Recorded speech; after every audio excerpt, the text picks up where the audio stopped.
नमस्कार, स्वागत आहे आपलं बखर लाईव्हमध्ये। पुण्यातील MPSC करणारे विद्यार्थी हे नेहमीच कोणत्या ना कोणत्या कारणावरून चर्चेत असतात। आता देखील हेच विद्यार्थी पुन्हा एकदा चर्चेत आलेत। नेमकं प्रकरण काय आहे त्यांच्याकडूनच जाणून घेऊया। काय सांगाल, काय नेमकं प्रकरण आहे? आज मुख्यमंत्र्यांशी तुम्ही भेटताय, काय सांगाल त्या संदर्भात?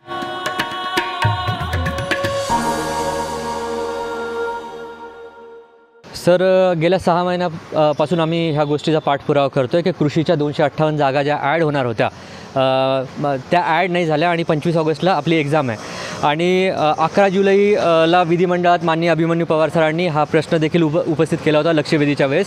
त्यावेळेस सन्माननीय मंत्री महोदय धनंजय मुंडे यांनी सांगितलं होतं की 258 ज्या जागा आहेत कृषीच्या त्या आम्ही आयोगाकडे पाठवल्या आहेत, तरीसुद्धा त्या जागेची आमच्यात दखल घेतली नाही आणि त्या समाविष्ट झाल्या नाही। तर आमचा आग्रह हाच आहे शासनाला की तुम्ही ह्या जागा ॲड कराव्या।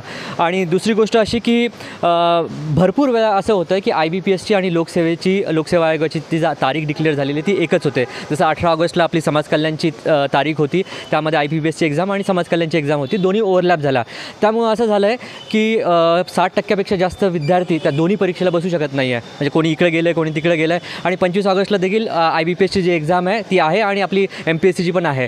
तर असा पेच कर्नाटक सरकारसमोर पण आला होता। त्यावेळेला कर्नाटक सरकारने विद्यार्थ्यांना न्याय दिला, कारण विद्यार्थ्यांचा हा जो प्रश्न आहे हा बेसिक फंडामेंटल आहे, मूलभूत त्यांच्या हक्काचा आहे, रोजगाराचा आहे। तर त्यांनी त्या विद्यार्थ्यांना 2 तारखा देऊन परीक्षा ह्या केल्या होत्या।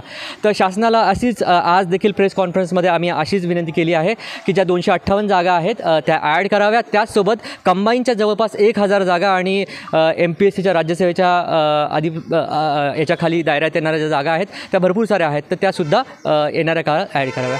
आज मुख्यमंत्र्यांसोबत बैठक आहे म्हणताय, नेमकं काय त्यांच्याशी चर्चा करणार आहे तुम्ही? काय त्यांना निवेदन देत आहे का काय? सर, गेल्या 6 महिन्यापासून आम्ही सगळे आमदार, खासदार, मंत्री यांच्यासोबत भेटलो आहे। काल साहित्य परिषदेत आपण CM साहेबांसोबत भेटलो आहे, आता एअरपोर्टला पण CM साहेबांसोबत भेटतो आहे। खरं तर ही विद्यार्थ्यांची ताकद आहे। ज्यावेळेस विद्यार्थ्यांचं हे आंदोलन आणि हे सगळं ज्यावेळेस शासन बघतं तर शासन त्यावेळेस एक मधली भूमिका घेते की चर्चेची। तर आज चर्चा होणार आहे, कारण आम्ही आंदोलनाचा पवित्रा असा दिला होता की आम्ही विद्यार्थ्यांनी भगतसिंग वाचलेले आहेत, आम्ही महात्मा गांधी वाचलेले आहेत, नेल्सन मंडेला वाचलेले आहेत, त्यामुळे आम्ही शांततेच्या मार्गाने सुरुवातीला आंदोलन करणार आहे। सकाळी युवा सेनेचे सचिव किरण साळी यांना तुम्ही निवेदन दिलं, त्यात निवेदनात नेमकं काय होतं आणि त्यांच्याशी जे बोललात तुम्ही त्यात नेमकं काय घडलं?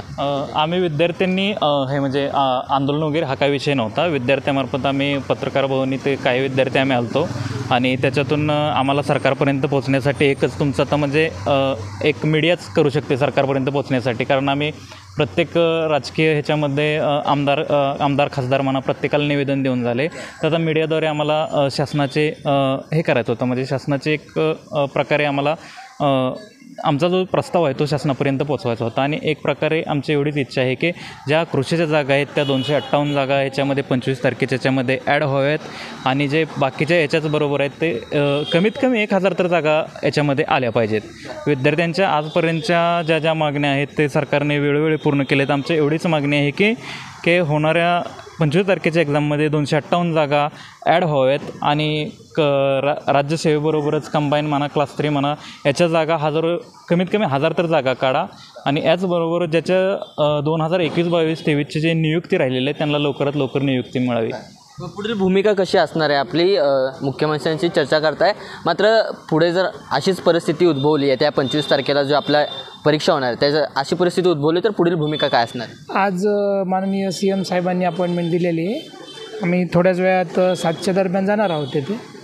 तर सरांना एक कळकळींची विनंती आहे की सर एक क्विक ॲक्शन घ्या आणि असं ॲग्रिकल्चरच्या मुलांना असं अनाथ सोडू नका, कारण 258 जागा म्हणजे खूप मोठ्या जागा आहेत आणि मागच्या 2 वर्षापासून स्टेट सर्व्हिसमधनं ॲग्रिकल्चरच्या जागाच नव्हत्या।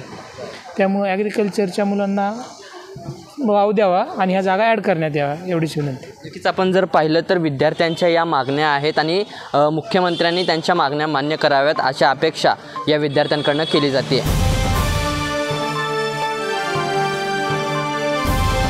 समाजकारण, प्रशासन आणि राजकारणातल्या अचूक विश्लेषणासाठी बखर लाईव्हच्या सोशल मीडिया प्लॅटफॉर्म्सना लाईक, फॉलो आणि सबस्क्राईब करा।